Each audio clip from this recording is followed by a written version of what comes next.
묵상 기도하시겠습니다.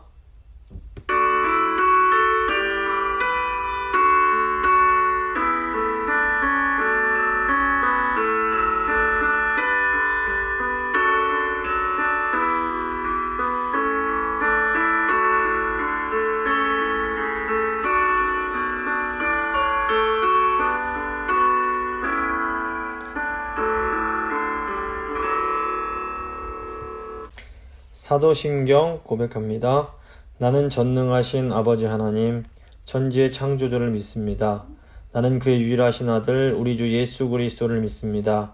그는 성령으로 잉태되어 동정녀 마리아에게서 나시고 본디오 빌라도에게 고난을 받아 십자가에 못 박혀 죽으시고 장사된 지 사흘 만에 죽은 자 가운데서 다시 살아나셨으며 하늘에 오르시어 전능하신 아버지 하나님 우편에 앉아 계시다가 거기로부터 살아있는 자와 죽은 자를 심판하러 오십니다. 나는 성령을 믿으며 거룩한 공교회와 성도의 교제와 죄를 용서받는 것과 몸의 부활과 영생을 믿습니다. 아멘. 찬송가 94장입니다. 찬송가 94장 찬양하시겠습니다.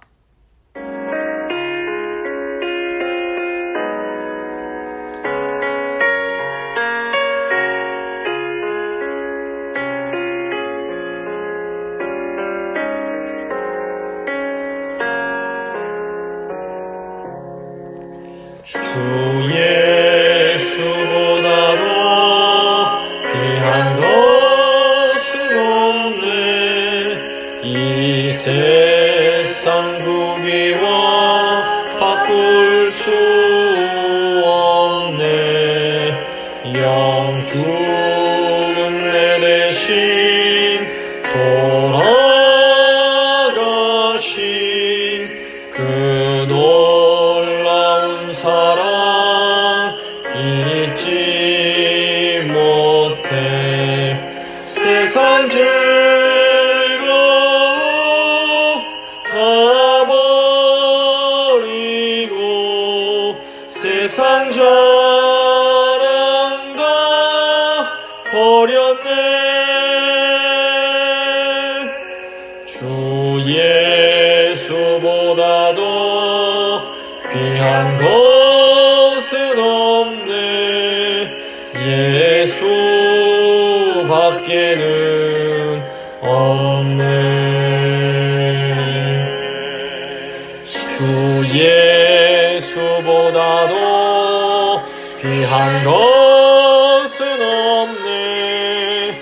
이 세상 명예와 바꿀 수 없네.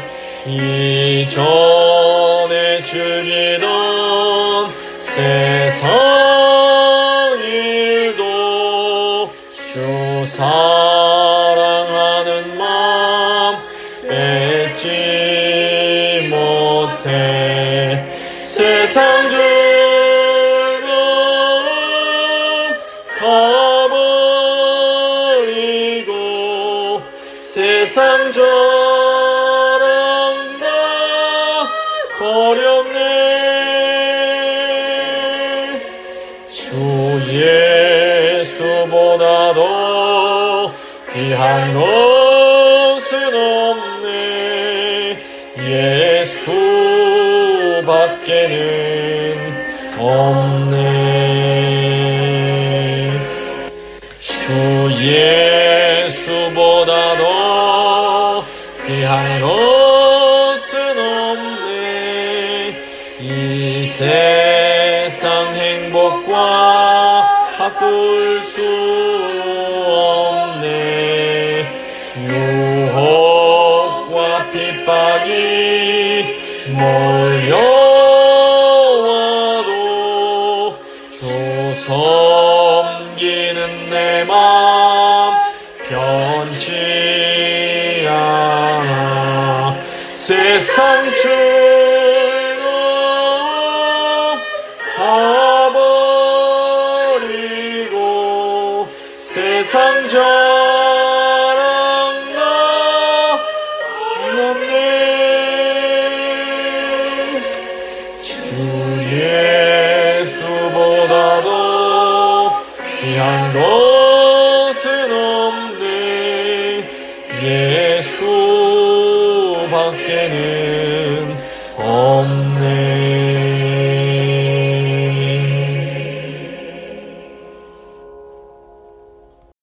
기도하시겠습니다. 좋으신 아버지 하나님, 참으로 감사합니다. 변함없이 저희를 사랑하여 주셔서 저희를 지켜주시고 또 이렇게 수요일 말씀 가운데로 나오게 하신 것 감사합니다. 하나님, 저희는 하나님이 없으면 단 한순간도 살을 수 없는 그런 연약한 자들입니다. 하나님께서 저희를 너무 사랑하셔서 자녀 삼아 주시고 이렇게 시시때때로 하나님 말씀 통하여 저희를 새롭게 해주신 것 감사드립니다. 하나님, 이제 오늘 말씀 전할 때에 성령 하나님 역사하셔서 말씀이 깨달아지는 은혜를 허락해 주시고 이 말씀을 통하여 새 힘을 얻게 하시고 또 말씀을 붙들고 이 힘든 어려운 세상을 담대히 살아갈 수 있는 힘과 능력을 더하여 주시길 간절히 소망합니다. 이제 시작하는 시간이오니 성령님, 저희 성도님들 한 분 한 분 능력 가운데 붙들어 주시옵소서. 모든 것 좋으신 하나님 아버지께 맡겨드리며 귀하신 우리 주 예수 그리스도의 이름으로 기도합니다. 아멘. 오늘 주신 하나님 말씀은 역대상 21장 1절 말씀입니다. 역대상 21장 1절 제가 봉독해 드립니다. 사탄이 일어나 이스라엘을 대적하고 다윗을 충동하여 이스라엘을 계수하게 하니라. 아멘. 오늘의 역대기 17강 역대상 21장 1절부터 17절까지의 말씀을 함께 나누고 기도하도록 하겠습니다. 역대상 18장부터 20장은 이 다윗 왕의 승리와 영토 확장에 대한 내용이었습니다. 다윗이 승리하고 다윗 왕국이 확장되는 것은 하나님의 나라가 승리를 거두고 확장되는 것을 상징한다고 볼 수 있습니다. 하나님은 하나님을 전적으로 의지하는 다윗을 통해서 하나님 나라를 확장해 가십니다. 물론 인간적인 차원에서 보면 다윗이 그렇게 완전한 사람은 아니었습니다. 하지만 다윗의 연약함과 부족함은 하나님 나라가 확장되는 것을 막지 못합니다. 하나님 백성인 우리에게도 연약함과 부족함이 있습니다. 하지만 우리의 연약함과 부족함이 하나님 나라가 성장하고 확장되는 것을 막지는 못하는 겁니다. 다윗의 부하들이 블레셋의 이 장대한 자들, 거인들과 싸워서 승리를 거둡니다. 이 블레셋의 거인들은 하나님의 백성들을 대적하는 강한 영적인 세력들을 상징합니다. 우리 앞에 때로 우리를 대적하는 영적인 거인들과 같은 그런 어려운 상황들이 종종 나타납니다. 하지만 우리가 하나님의 능력을 의지할 때, 그 능력의 손을 의지할 때 하나님께서는 우리에게 어떤 거인들도 물리칠 수 있는 힘을 허락해 주십니다. 이제 오늘 21장은 다윗이 인구 조사를 하게 되고 재앙을 받는 그런 내용입니다. 하나님 나라가 다윗 왕국으로 이 땅에 드러나게 되자 사탄도 직접적인 방해를 시작합니다. 성경에서 이 같은 내용을 다루는 것을 평행본문이라고 부릅니다. 그러니까 역대상 21장은 사무엘하 24장과 평행본문입니다. 몇 가지 차이점이 있지만 내용이 거의 비슷합니다.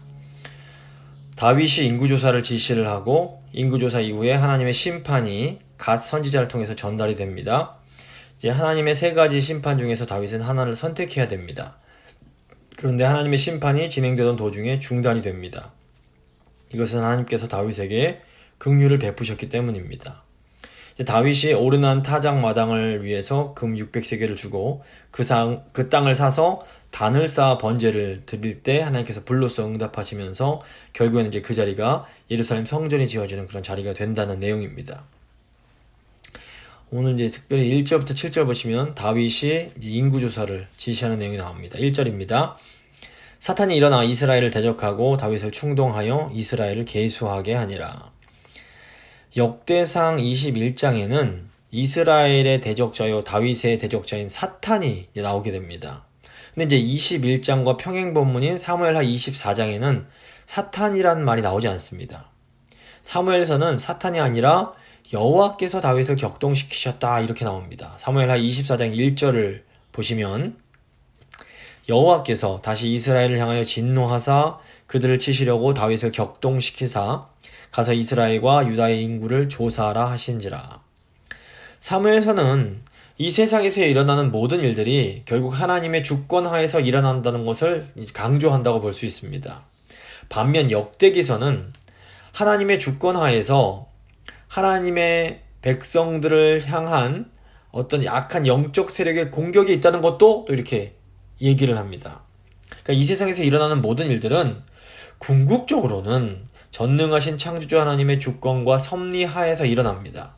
그래서 결과적으로만 보면 하나님의 주권, 하나님의 그 뜻 밖에서 발생하는 일이란 있을 수 없습니다.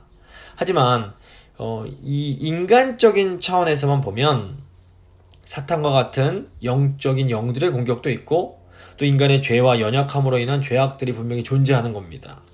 그래서 하나님의 주권과 인간의 이런 자유와 책임이라는 이 두 가지 차원은 자칫 오해하면 서로 모순을 일으키는 것처럼 보일 수 있습니다.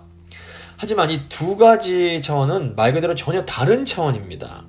그러니까 인간 차원에서는 마귀가 하나님 백성들을 공격할 수 있고 또 인간이 그 미혹을 받고 하나님이 주신 자유를 잘못 사용해서 어떤 죄를 지을 수가 있습니다. 또 인간이 자기 자유를 가지고 좋은 선택을 할 수도 있습니다. 하지만 저 위에 우리가 상상할 수 없는 하나님의 차원에서는 이 모든 이런 일들이 하나님의 뜻 안에서 이루어지고 있는 겁니다. 욥기서를 보면 이 두 가지 차원을 좀 이해하는 데 도움을 줍니다. 사탄이 하나님의 허락하에 욥에게 고난을 줍니다.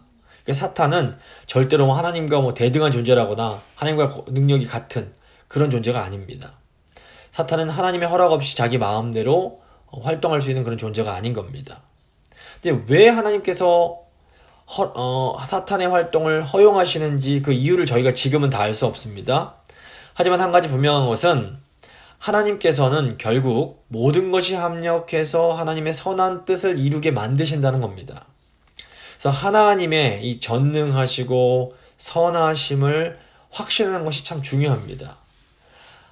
하나님께서 그 전능하심으로 인간의 이런 모든 연약함과 인간적 차원의 이런 죄와 고통과 많은 것들을 통해서도 결국에는 선을 이루어 가신다라는 것을 믿을 때 지금 당장은 도저히 이해할 수 없을지라도 우리는 인내할 수가 있게 됩니다.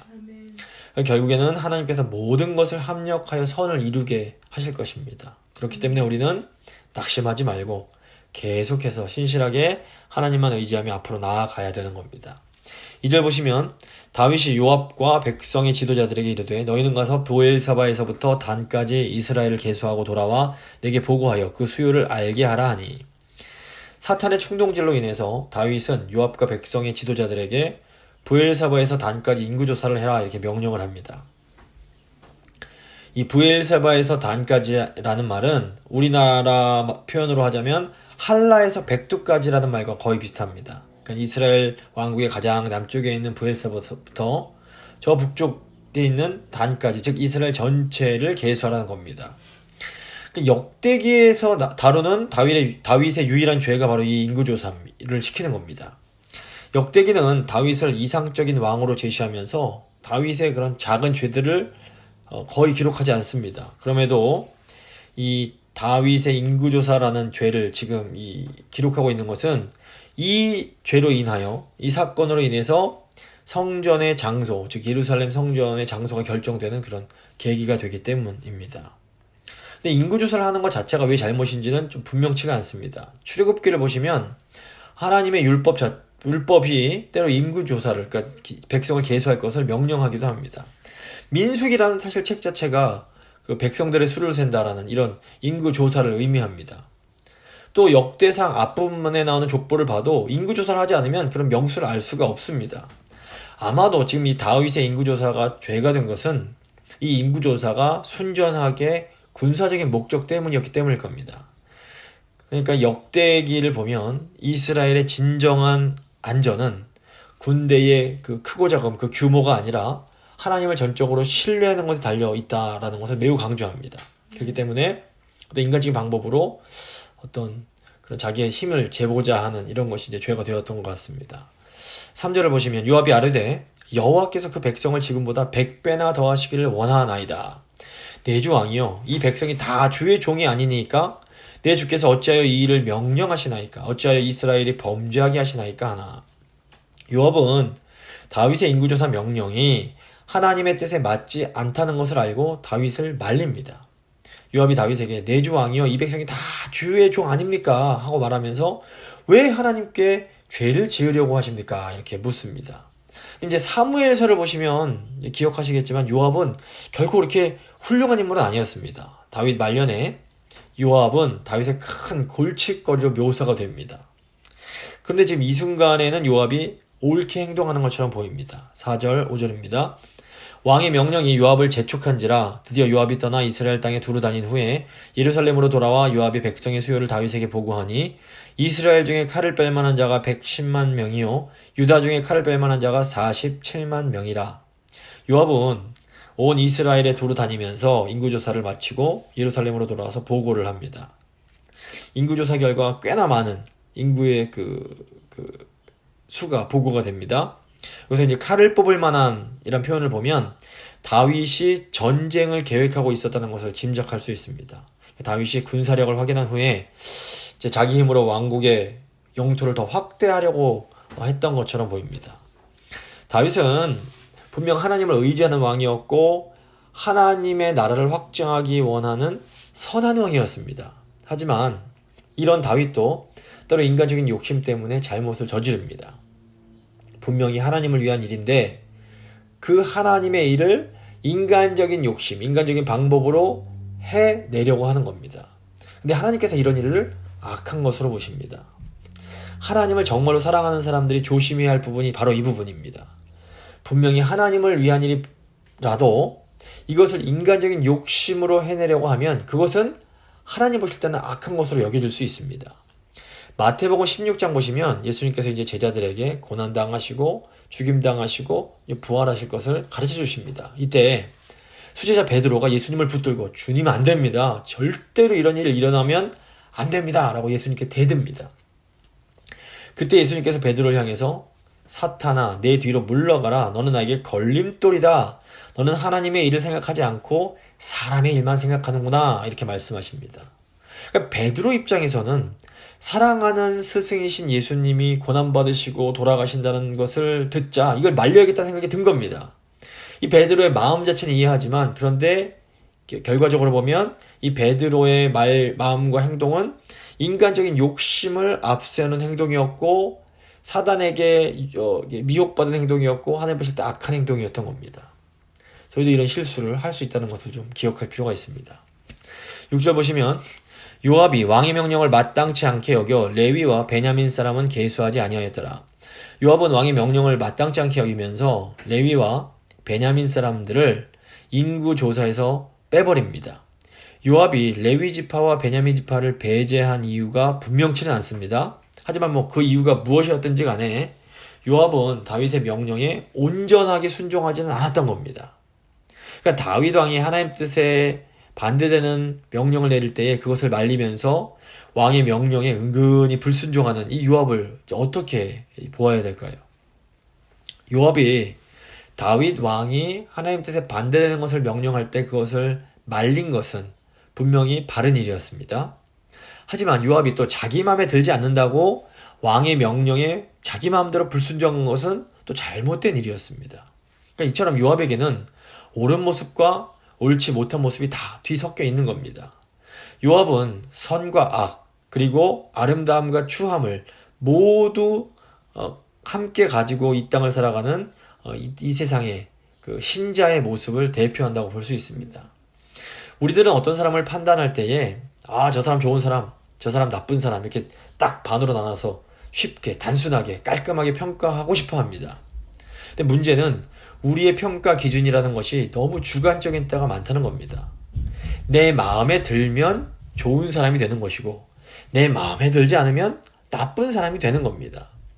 제가 과거 한국에 있을 때 남편을 굉장히 귀하게 여기시는 권사님이 계셨는데 권사님이 나발의 아내였던 아비가일이 자기 남편이 죽자마자 다윗을 냉큼 따라간 것을 아주 탐탁치 않게 생각하셨습니다. 그러니까 하나님이 어떻게 보시든지 간에 상관없이 자기 마음에 들지 않으니 그 여자는 나쁜 여자다. 뭐 이렇게 이제 생각을 하시는 겁니다. 그런데 중요한 것은 우리의 생각, 우리의 기준이 아니라 하나님의 생각, 하나님의 기준입니다.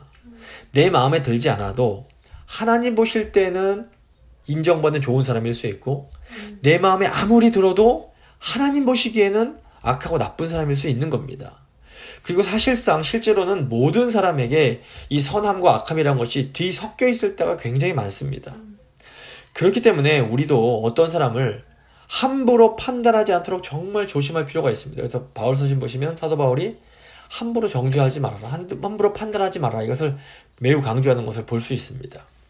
7절 보시면 하나님이 이 일을 악하게 여기사 이스라엘을 치심에, 7절을 그냥 대충 읽으면 바로 앞에 나오는 요압의 행동이 악해서 하나님이 이 이스라엘을 치셨다라고 오해할 소지가 있습니다. 근데 이제 전체 문맥을 보면 하나님께서 악하게 여기신 일은 다윗의 인구조사였다는 것이 분명합니다. 그런데 이 다윗의 행동이 악한 것이었던 것처럼 요압의 불순종 역시 악한 것이었습니다. 사무엘하 24장 1장을 보시면 하나님께서 이스라엘을 향해서 진노하사 그들을 치시려고 다윗을 격동시키셨다라는 내용이 나옵니다. 그러니까 하나님께서 다윗 개인에게만 화가 나신 것이 아니라 사실은 이스라엘 백성 전체의 죄에 진노하셨던 겁니다. 그러니까 이스라엘 왕 다윗은 모든 이스라엘 백성들을 대표하는 존재입니다. 그래서 다윗의 욕심은 결국 모든 이스라엘 백성들의 욕심을 대표하는 것이라고 볼 수 있습니다. 그러니까 다윗 왕국은 구약 시대의 하나님 나라였습니다. 다윗이 이제 그 하나님을 의지하면서 하나님 나라가 이렇게 막 전진해 나가고 발전하니까 마귀가 하나님 백성들의 마음 가운데 있는 욕심을 건드려서 자꾸 죄를 짓게 유혹을 하고 있는 겁니다. 하지만 마귀는 결국 하나님 나라가 이렇게 전진하고 발전하는 것을 막지는 못합니다. 하나님께서는 징계를 통해서 하나님 백성들을 다시 정화시키시고 다시 회복시키심으로 하나님 나라가 계속해서 전진하게 만들어 가십니다. 오늘날에도 마찬가지입니다. 우리가 연약해서 잘못할 수 있지만 하나님이 이것 때문에 우리를 버리거나 이러지 않으시고 다시 우리 징계를 통해서 우리를 회복시키시고 끊임없이 우리를 통하여 하나님의 나라가 이 땅 가운데 이루어지도록 만들어 가시는 겁니다. 이제 8절부터 13절 보시면 다윗의 고백과 처벌 선택이 나옵니다. 8절입니다. 다윗이 하나님께 아뢰되 내가 이 일을 행함으로 큰 죄를 범하였나이다. 이제 간과없나니 종의 죄를 용서하여 주옵소서. 내가 심히 미련하게 행하였나이다 하니라. 다윗이 이제 인구조사가 죄란 것을 깨닫고 종의 죄를 용서해 주십시오라고 기도합니다. 이 표현이 사무엘하 24장 10절에도 똑같이 나옵니다. 다윗이 죄를 범한 후에 자신의 범죄 사실을 알게 되었을 때 하나님께 곧바로 회개를 합니다. 다윗은 지금 내가 하나님 앞에서 큰 죄를 범했고 심히 미련했다라고 고백합니다. 이것은 다윗이 자신의 죄를 크게 느끼고 진심으로 뉘우치고 있음을 보여줍니다. 이런 다윗의 회개하는 모습은 사울 왕이나 나중에 나오는 아하스, 므낫세 같은 왕들에게서는 전혀 찾아볼 수가 없는 모습입니다. 다윗은 자기의 죄를 다른 사람의 탓으로 넘기려고 하지 않습니다. 근데 우리가 흔히 하는 실수가 무엇인가 하면 내가 한 잘못에 대해서 자꾸 다른 핑계를 대고 다른 사람에게 그 책임을 떠넘기고 싶어 하는 겁니다. 누구 때문에 이런 실수했고 어떤 상황 때문에 이런 잘못을 할 수밖에 없었다. 이렇게 자꾸 항변하는 겁니다. 물론 우리 삶 속에는 이런저런 유혹도 있고 우리가 넘어지게 만드는 여러 가지 어려운 상황들이 분명히 존재합니다. 다윗의 경우도 보면 사탄이 그 마음을 충동한 것은 분명한 사실입니다. 하지만 결국 내가 저지른 잘못에 대한 책임은 나에게 있는 겁니다. 사무엘하 12장을 보시면 다윗이 밧세바를 범했을 때에 하나님께서 이제 나단 선지자 보내서 책망하십니다. 다윗이 이제 회개를 할 때에 하나님이 다윗의 죄를 용서해 주십니다. 하지만 그럼에도 불구하고 다윗과 밧세바 사이에서 낳은 아이는 죽임을 당하게 됩니다. 이 인구조사의 경우에도 다윗이 그 죄를 깨닫고 진심으로 회개를 합니다. 하지만 결국 다윗은 자신의 잘못에 대한 어떤 책임을 져야만 했습니다. 9절부터 11절입니다. 여호와께서 다윗의 선견자 갓에게 말씀하여 이르시되 가서 다윗에게 말하여 이르기를 여호와의 말씀이 내가 내게 세 가지를 내어놓으리니 그 중에서 하나를 내가 택하라. 내가 그것을 너에게 행하리라 하셨다라 하신지라. 가시 다윗에게 나아가 그에게 말하되 여호와의 말씀이 너는 마음대로 택하라. 다윗의 범죄 이후에 하나님의 심판이 이제 임하게 됩니다. 하나님은 세 가지 심판 중에서 한 가지를 선택하게 하십니다. 사람들이 하나님의 용서에 대해서 오해하는 경우가 굉장히 많습니다. 물론 예수님께서 십자가 지심으로 우리의 모든 죄를 다 용서해 주셨습니다. 이제 어떤 사람들은 예수님이 이렇게 다 용서해 주셨으니까 이제 우리는 무슨 짓을 하든 회개만 하면 그냥 다 용서받고 우리는 아무 책임도 질 필요가 없다라고 착각을 합니다. 이건 착각입니다. 우리의 죄의 문제가 이렇게 단순하지가 않습니다. 그러니까 우리가 저지르는 죄를 보면 단순하게 이제 말을 하자면 관계적인 차원과 실제적인 차원이 이제 있다고 볼 수 있습니다. 예를 들어서 말씀드리면 어떤 아이가 집에서 공을 갖고 놀고 있습니다. 아버지가 그것을 딱 보시고 얘야, 그 집에서 공 갖고 놀다 보면 뭐 물건이 깨질 수 있으니까 집 안에서는 공을 갖고 놀지 말아라 이렇게 말씀을 하셨습니다. 근데 아이가 아버지 말씀에 불순종해서 집에서 공을 가지고 놀다가 결국 창문이 깨지고 유리가 튀어서 팔을 다치게 됩니다. 지금 아이가 불순종했기 때문에 창문이 깨지고 팔이 다쳤는데 그뿐 아니라 근본적으로는 아버지와 아이의 관계도 손상이 된 겁니다. 창문이 깨지고 팔이 다친 것이 어떤 실제적인 사실적인 차원이라면 이 아이가 아버지에게 불순종한 것은 관계적인 차원이라고 볼 수 있습니다. 아이는 이 두 가지 차원 모두의 책임이 있습니다. 그러니까 영적으로 보자면 사실 창문이 깨진 것 자체보다도 더 중요한 것이 아버지와의 관계가 손상이 된 겁니다. 이제 이때 아이가 반성을 하고 아버지께 용서를 구합니다. 그럼 아버지가 아이를 용서해 주시면 관계가 회복이 됩니다. 그리고 아버지가 아들이 깨진 창문을 다시 이렇게 사서 고칠 수 있습니다. 하지만 이 아들 입장에서는 자기 잘못으로 인해서 다친 팔은 회복될 때까지 그 고통을 감수해야만 하는 또 그런 부분이 있는 겁니다. 이처럼 우리가 짓는 죄와 죄 용서에는 관계적 차원의 회복뿐 아니라 실제적 차원의 책임을 져야 하는 그런 부분들이 복잡하게 연결이 되어 있습니다. 문제는 인간의 죄가 창문 하나 깨지는 것처럼 쉽게 고칠 수 있는 그렇지 않은 경우가 너무 많다는 겁니다. 가령 흔히 일어나는 일 중에서 어떤 남자가 어떤 가장이 간음을 했습니다. 이 죄는 관계적이고 영적인 차원에서 보면 하나님 말씀에 불순종한 겁니다. 동시에 실제적인 차원에서 보면 이 죄는 자신의 아내, 자신의 아이들 또 가족들에게 큰 상처를 주게 됩니다. 영적으로 볼 때 이 남자는 이제 지옥에 가야 할 죄를 지은 겁니다. 하지만 이 남자가 진심으로 자기 죄를 깨닫고 하나님께 용서를 구하면 하나님께서 그 죄를 용서해 주실 수 있습니다. 그래서 영적이고 관계적인 차원에서는 하나님이 이 사람을 용서해 주심으로 이 관계가 회복될 수 있습니다. 하지만 실제적 차원에서 이 남자는 자기가 가족들에게 준 상처에 대해서는 이 땅에서 치러야 될 대가와 어떤 책임져야 할 책임이 이제 남게 됩니다. 만약에 이 사람이 정말로 하나님 앞에 용서를 받은 사람이라면 이제 이때부터 이 사람의 삶이 실제적 차원에서 바뀔 수밖에 없는 겁니다. 그래서 이 남자는 가족들의 상처난 마음을 위로하고 회복시키기 위해서 최선을 다하면서 살아가야 됩니다. 동시에 또 상처를 입은 가족들도 상처를 준 남편과 상처를 준 아버지를 용서해야 하는 어떤 과제가 생기게 됩니다. 근데 이렇게 이제 모두가 하나님 뜻 안에서 노력을 하다 보면 이 가족들도 점차 회복을 경험할 수가 있게 됩니다. 하지만 이게 죄가 파괴한 것들이 실제적으로 회복되려면 굉장히 오랜 시간이 걸리고 이 과정이 결코 쉽지 않습니다. 이처럼 우리가 짓는 죄의 문제는 결코 단순하지가 않습니다. 그래서 하나님께서는 그토록 성경에서 자주 그리고 많이 죄를 짓지 말 것을 강조하고 또 강조하시는 겁니다.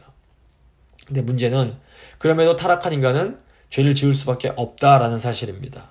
그래서 인간에게는 우리를 이 죄에서 우리가 불가피하게 지을 수밖에 없는 이 죄에서 구원해 주실 수 있는 예수님이 반드시 필요한 겁니다.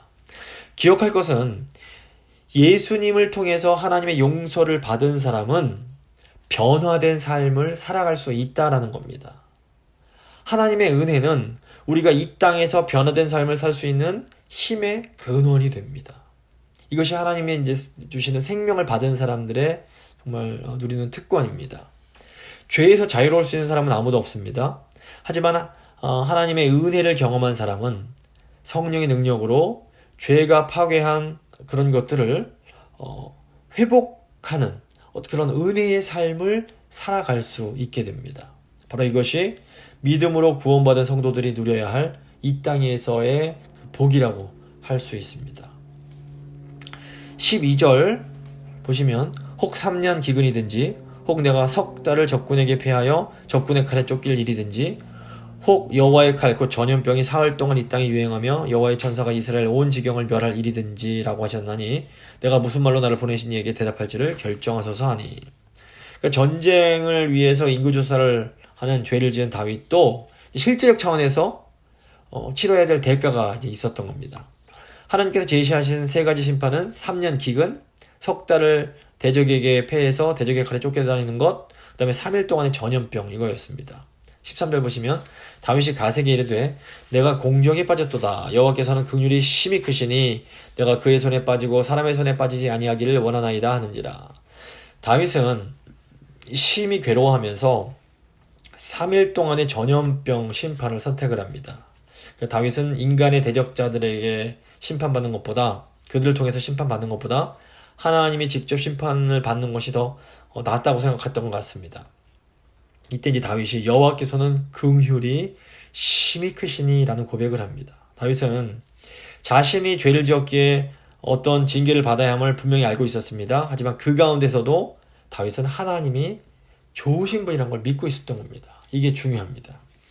14절부터 17절 보시면 재앙이 내려오고 다윗이 기도하는 내용이 나옵니다. 14절입니다. 이에 여호와께서 이스라엘 백성에게 전염병을 내리심에 이스라엘 백성 중에서 죽은 자가 7만 명이었더라.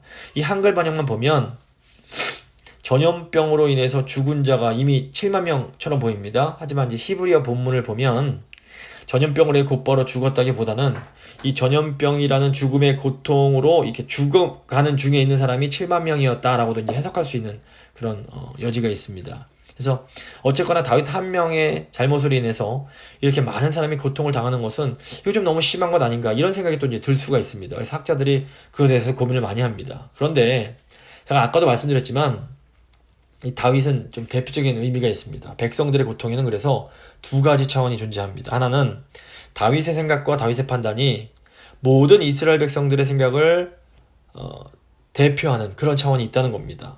제가 다윗이 이 결정을 한 건 맞지만 거기에는 모든 이스라엘 백성들의 욕심이 반영되어 있었다라는 것을 저희가 좀 생각해 볼 필요가 있습니다. 또 다른 차원은 뭐냐면 그럼에도 이 지도자의 결정이 얼마나 중요한지를 보여주는 또 그런 차원이 있습니다. 한 지도자의 결정에 따라서 한 공동체의 흥망성쇠가 좌우됩니다. 그렇기 때문에 좋은 지도자가 세워져야 하고 또 그 지도력이 잘 발휘될 필요가 있습니다. 이것이 이제 오늘날 현대 교회나 국가에도 그대로 적용이 가능합니다. 교회 지도자가 어떤 결정을 할 때에는 전체 교회 공동체의 소망이나 염원이 반영되는 경우가 많습니다. 그러니까 뭐 성도들이 다 건축하고 싶어 하지 않는데 목회자 혼자서 건축하자고 한다고 그게 되는 게 아닙니다. 어떤 그런 모든 욕망들이 공통된 부분이 합쳐질 때 어떤 것이 이제 이루어지는 겁니다. 더욱이 오늘날에는 이 지도자가 선출되기 때문에 전체 공동체의 그런 소망이, 욕망이 더 잘 반영될 수밖에 없습니다. 그래서 이제 이런 차원이 분명히 존재합니다. 하지만 동시에 그럼에도 지도자가 하나님 뜻에 맞는 지혜로운 결정하는 것이 너무너무 중요합니다. 그것이 선한 것이든 악한 것이든 지도자의 결정은 전체 공동체에 큰 영향을 줄 수 있기 때문에 그렇습니다. 그렇기 때문에 우리는 항상 지도자를 위해서 기도해야 할 책임이 있는 겁니다. 그래서 뭐 교회 지도 리더십들이나 아니면 국가의 리더십을 위해서 늘 기도할 때마다 잊지 않고 기도하는 것이 필요합니다. 15절입니다. 하나님이 예루살렘을 멸하러 천사를 보내셨더니 천사가 멸하려 할 때에 여호와께서 보시고 이 재앙 내림을 뉘우치사 멸하는 천사에게 이르시되 족하다. 이제는 너의 손을 거두라 하시니 그때 여호와의 천사가 여부스 사람 오르난의 타작마다 곁에 선지라.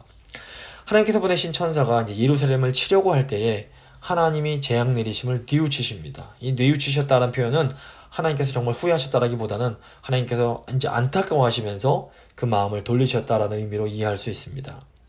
다윗이 고백했던 것처럼 하나님은 긍휼과 자비가 풍성하신 분이십니다. 하나님은 하나님의 백성을 징계하는 중에도 또다시 자비를 베풀어 주시는 겁니다.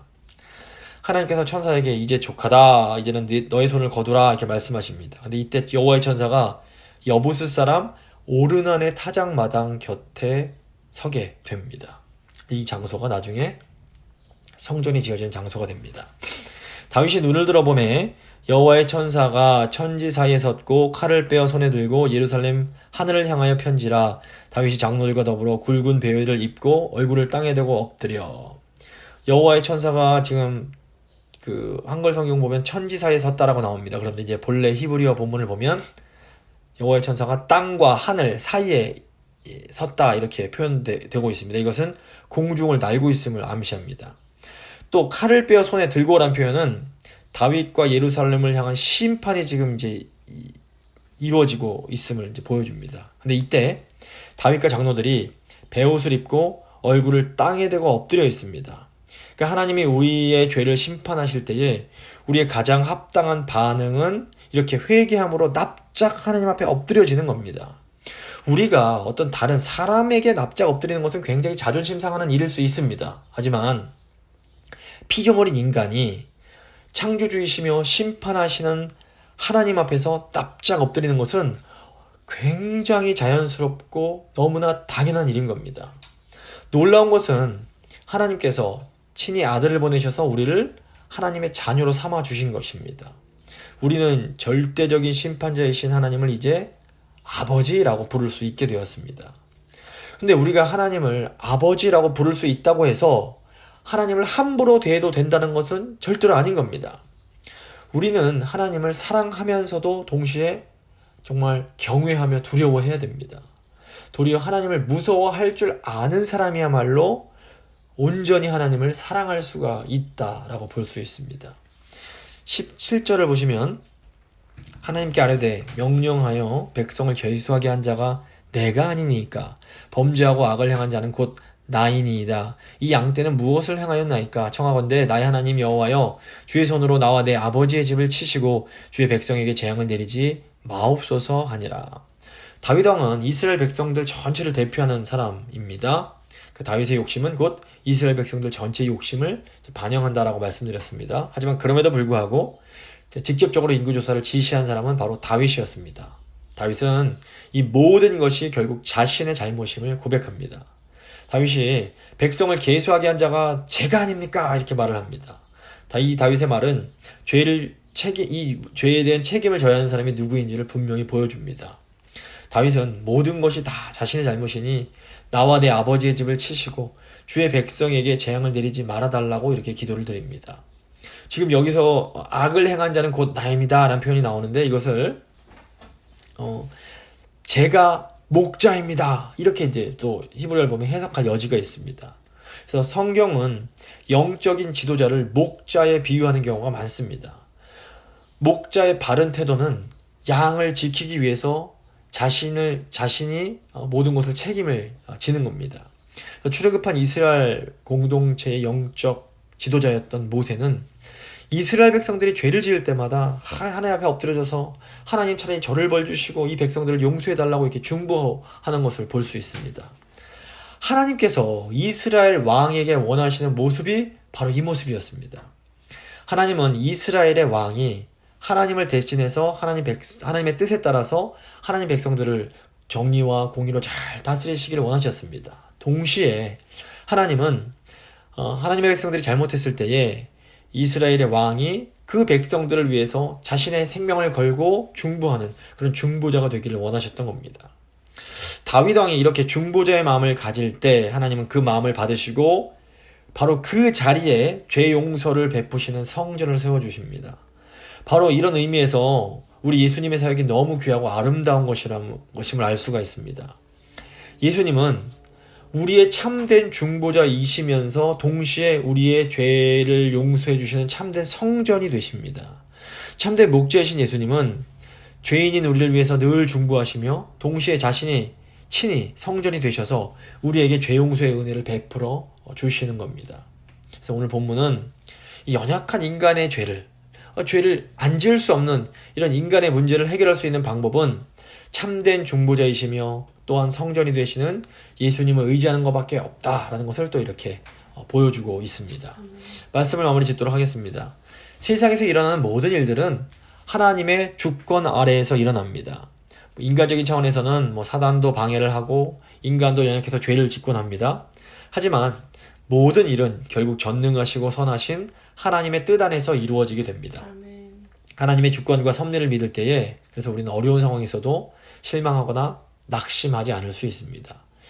이 모순적으로 보이는 이 요압의 모습은 이 모순적인 성도의 모습을 좀 잘 보여줍니다.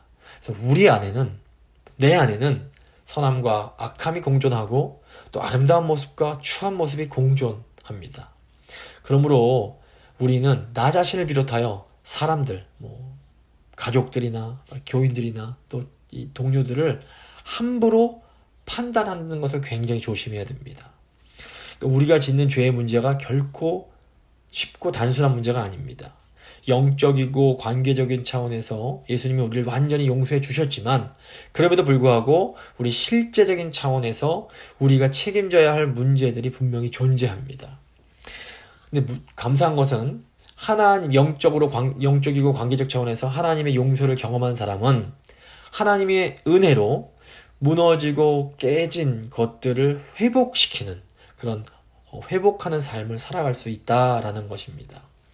결국 이 인간의 죄의 문제를 해결할 수 있으신 분은 예수 그리스도 한 분밖에 없습니다. 그래서 우리는 늘 겸손한 마음으로 예수님 한 분만을 의지하며 살아가야 합니다. 이 시간 기도하실 때 하나님 저희가 오직 예수님 한 분만 의지하며 살 수 있도록 그래서 죄로 인해 깨어진 이 세상, 죄로 인해 깨어진 가정, 죄로 인해 깨어진 교회, 죄로 인해 깨어진 이 세상을 축복하며 회복시키며 나아가는 그런 삶 살 수 있게 해주십시오. 한번 간절히 기도하겠습니다.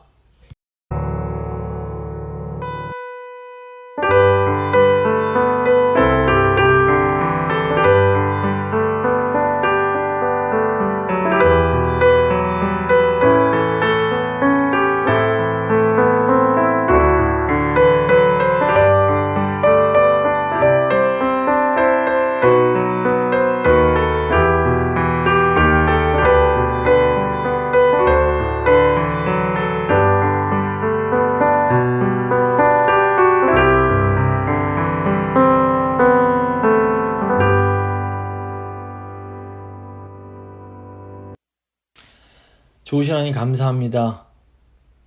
저희를 너무너무 사랑하셔서 예수님 보내주시고 죄 가운데 고통받고 죽을 수밖에 없는 저희를 살려주시고 또 은혜 주셔서 성령 주셔서 죄로 인해 무너지고 망가진 이 세상을 이렇게 회복하며 살아갈 수 있게 하신 걸 감사합니다. 하나님, 저희는 참으로 연약하고 부족합니다. 그래서 하나님을 사랑하지만 또 동시에 너무나 자주 넘어집니다. 이런 저희를 하나님은 버리지 않으시고 계속해서 사랑한다고 말씀해 주시고 새 힘을 허락해 주시며 은혜 베푸셔서 다시 저희를 통해서 하나님 나라를 이 땅 가운데 이루어가고 계십니다. 아버지 하나님의 그 사랑과 은혜에 진심으로 감사합니다. 하나님, 제 성도님을 한 분 한 분 그 삶을 주께서 받아주시고 성령으로 충만케 하셔서 정말 이 죄로 인해서 일그러진 이 세상을 회복시키는 정말 그런 피스메이커의 삶을 살아갈 수 있도록 주의 성도님들 한 분 한 분 붙들어 주시고 사용하여 주시옵소서. 남은 한 주간도 주님 은혜 가운데 늘 거하며 주님만 의지하며 살게 하여 주시옵소서. 하나님 사랑과 은혜 감사드리며 귀하신 예수 그리스도의 이름으로 기도합니다. 아멘. 찬송가 255장입니다. 찬송가 255장 찬양하시겠습니다.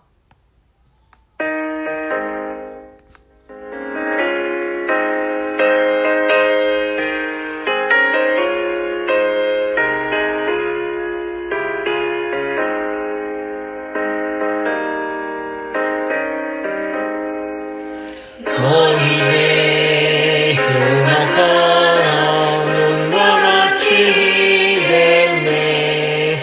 너희의